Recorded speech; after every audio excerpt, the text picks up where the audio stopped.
Hello friends, welcome to our channel. और हम पढ़ रहे हैं डायरेक्ट एंड इनडायरेक्ट स्पीच में इम्परेटिव सेंटेंस। तो इम्परेटिव सेंटेंस को हिंदी में हम आदेशात्मक वाक्य या आज्ञा सूचक वाक्य कहते हैं। अब आइए जानते हैं इम्परेटिव सेंटेंस क्या होते हैं और इन्हें हम कैसे पहचानते हैं। तो यदि किसी सेंटेंस में रिक्वेस्ट, ऑर्डर, एडवाइस आदि का भाव या एक्सप्रेशन दिया होता है तो ऐसे सेंटेंस इम्परेटिव सेंटेंस कहलाते हैं।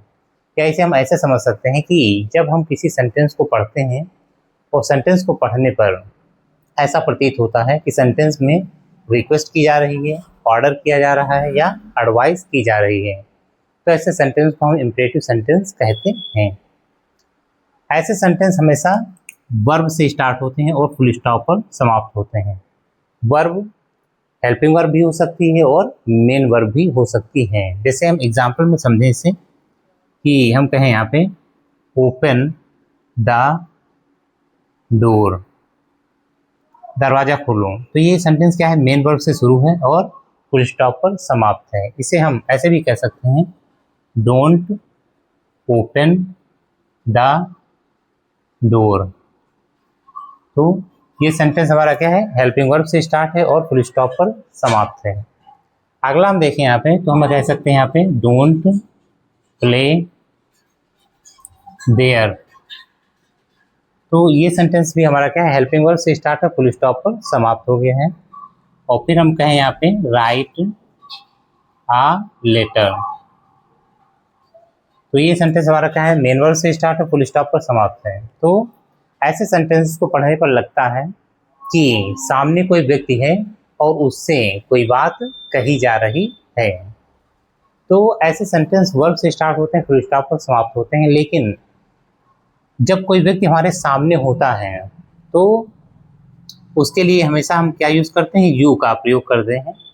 और लेकिन उसे हम एक्सप्रेस नहीं करते, यानी कि उसे बोलते नहीं हैं। तो ये शब्द जो रहता है यू, वो हमारा क्या रहता है, हिडन रहता है। इसलिए हमेशा सेंटेंस वर्ब से स्टार्ट होता है, फुल स्टॉप पर समाप्त होता है।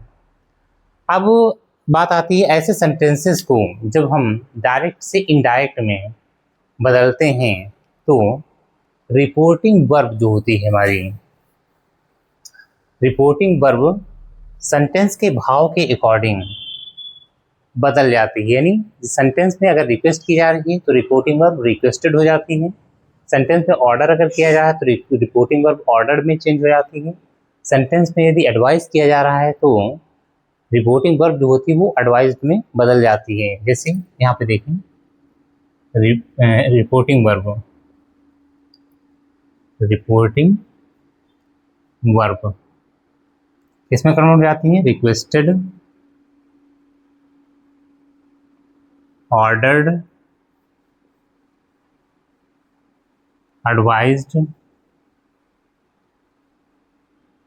या कमांडेड भी हम कह सकते हैं। यहाँ पे कमांडेड, यानी जब कोई कमांडर अपनी सेना को कमांड कर रहा होता है तो वहाँ पे उसके लिए हम कमांडेड का प्रयोग करते हैं। और अर्ज भी लिख सकते हैं, अर्ज्ड, अर्ज यानी कि आग्रह पूर्वक कहना।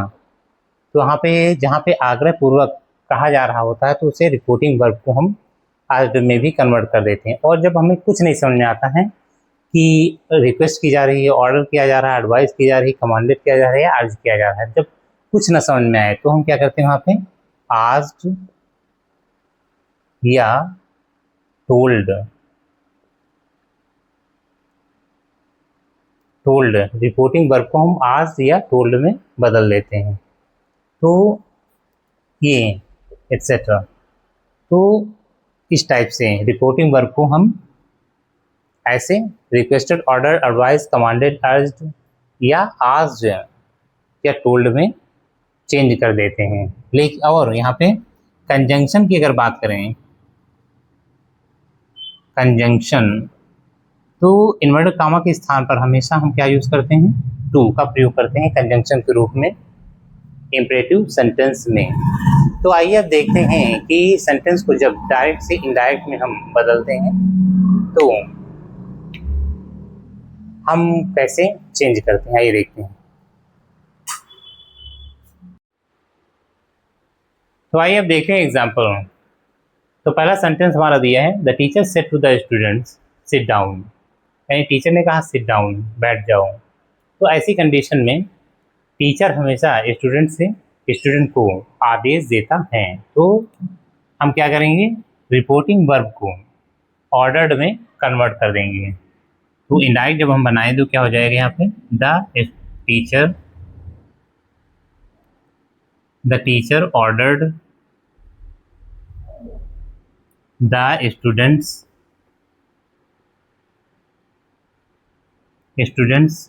अब कंजंक्शन का क्या प्रयोग करेंगे यहाँ पे, जब इन्वर्ट कॉमा हटाएंगे तो कंजंक्शन हमारा क्या लगता है इंपरेटिव सेंटेंस में, टू, और फिर ये हमारा क्या हो जाएगा यहाँ पे, सिट डाउन। जैसा सेंटेंस लिखा है वैसे ही लिख देंगे।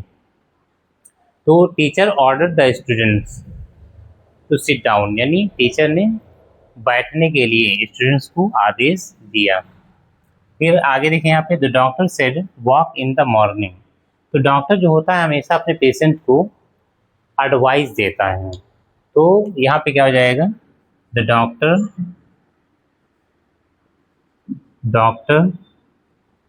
एडवाइज्ड। अब इम्परेटिव सेंटेंस में यदि ऑब्जेक्ट नहीं दिया होता है तो ऑब्जेक्ट हम मान लेते हैं और उसको लिख देते हैं। मान लेते हैं कि उसने मुझसे कहा है, डॉक्टर ने मुझसे कहा, तो डॉक्टर एडवाइज्ड मी, यहाँ पे लिख देंगे इसको। और फिर इन्वर्ट काम हटाएंगे और कंजंक्शन क्या लगाएंगे, to walk in the morning, walk in the morning, यानी डॉक्टर ने मुझे सुबह टहलने के लिए एडवाइस दी, ये सलाह दी। तो अब इसमें देखते हैं थर्ड में, my friend said to me work hard, यानी जब नैतिकता की बात आती है, नैतिक कर्तव्य या जिम्मेदारी की बात आती है, तब हमेशा एडवाइस का प्रयोग किया जाता है। तो यहाँ पे अगर तो कोई कहेगा वर्क हार्ड, कठिन परिश्रम करो, तो कठिन परिश्रम करो का मतलब क्या, एडवाइस, वो वहाँ एडवाइस दे रहा है। तो यहाँ पे क्या हो जाएगा, my friend advised me, my friend advised me to work hard, यानी मेरे फ्रेंड ने कठिन परिश्रम करने के लिए मुझे सलाह दी। तो यहाँ पे क्या है, नैतिक कर्तव्य या जिम्मेदारी की बात है, वर्क हार्ड। अब चौथा सेंटेंस यहाँ पे देखें तो क्या हो जाएगा, यहाँ पे ही said to me have a cup of coffee, उसने मुझसे कहा एक कप चाय पी लीजिए। तो यहाँ पे अब यहाँ पे हमें समझ में नहीं आ रहा है कि यहाँ पे रिक्वेस्ट होना चाहिए, ऑर्डर होना चाहिए, एडवाइस होना चाहिए या कमांड होना चाहिए, यानी कुछ ना समझ में आए जब, तब हम क्या करेंगे, इसे आस्क्ड या टोल्ड में हम कन्वर्ट कर देते हैं रिपोर्टिंग वर्ब को। तो ही आस्क्ड, या हम क्या कर सकते हैं यहाँ पे, टोल्ड मी, इन्वर्ट कामा के स्थान पे हम कंजंक्शन लगाएंगे to, have a cup of coffee, have a cup of coffee. तो इस टाइप से हम सेंटेंसेस को इम्परेटिव सेंटेंस में डायरेक्ट से इनडायरेक्ट में कन्वर्ट करते हैं। आइए अब देखते हैं नेक्स्ट सेंटेंस। तो आइए देखते हैं next sentence, sentence number 5। The principal said to the peon go at once, यानी प्रिंसिपल ने चपरासी से कहा गो एट वंस, यानी तुरंत जाओ। तो इस कंडीशन में प्रिंसिपल चपरासी को क्या करेगा, आदेश देगा। तो रिपोर्टिंग वर्ब जो हमारा होगा वो ऑर्डर्ड में कन्वर्ट हो जाएगा। तो जब इसको इनडायरेक्ट में बनाएंगे तो क्या होगा, the principal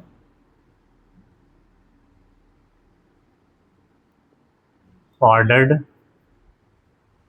the peon, inverted commas हटाएंगे, कंजंक्शन क्या लगेगा यहाँ पे, टू गो एट वंस। तो इस टाइप से हमारा सेंटेंस बन जाएगा इनडायरेक्ट में। अगला सेंटेंस देखिए, सेंटेंस नंबर 6। तो यहाँ पे क्या है, माई फादर सेड, मेरे पिता ने कहा, विनय, डू एज आई से, यानी करो जैसा मैं कहता हूँ। तो इस सेंटेंस को अगर हम देखें यहाँ पे, तो विनय सेंटेंस में कॉमा से सेपरेट है। तो जब किसी सेंटेंस में कोई नाउन कॉमा से सेपरेट होता है तो उसे हम एड्रेसिंग वर्ड कहते हैं, और इस कंडीशन में ये वोकेटिव केस कहलाता है। वास्तव में ऐसा नाउन रिपोर्टिंग स्पीच का क्या होता है, ऑब्जेक्ट होता है। तो इस सेंटेंस को अगर हम लिखना चाहें तो हम ऐसे भी लिख सकते हैं, my father said to Vinay,